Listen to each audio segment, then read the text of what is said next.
હાલોલમાં બસ સ્ટેશનની બહાર પાણી ભરાઈ ગયા છે। પાવાગઢ જવાના રસ્તા પર પાણી ભરાયેલા જોવા મળ્યા। પાણી ભરાતા વાહન ચાલકોને ભારે હાલાકીનો સામનો કરવો પડી રહ્યો છે। પાણી ભરાતા રસ્તાઓ જાણે તળાવમાં ફેરવાયા હોય તેવા પ્રકારના દ્રશ્યો સામે આવે છે।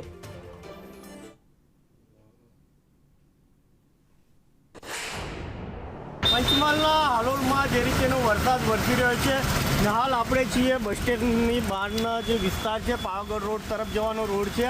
અત્યારે જે રીતે પાણી ભરાઈ ગયા છે આ રસ્તા ઉપર અને તળાવમાં આ વિસ્તાર ફેરવાયો હોય એવા દ્રશ્યો જોવા મળી રહ્યા છે। ખાસ કરીને હાલ પણ જે રીતે મેઘરાજાની ધમાકેદાર એન્ટ્રી શરૂ છે જેના કારણે આપ દેખી શકો છો દ્રશ્યોમાં કે હાઈવે માર્ગ હોય કે અન્ય રસ્તા હોય કે સોસાયટી હોય કે ગમે તેવો વિસ્તાર હોય પાણી થઈ ગયું છે। જળબંબાકારની સ્થિતિ હાલોલમાં સર્જાઈ છે। જે રીતે હાલ વાત કરીએ તો 9 ઇંચ જેટલો વરસાદ હાલોલમાં થઈ ચૂક્યો છે અને હાલમાં પણ સતત વરસાદ વરસી રહ્યો છે જેના કારણે અનેક નીચાણવાળા વિસ્તારોમાં હાલ પણ પાણી ભરાઈ રહ્યા છે।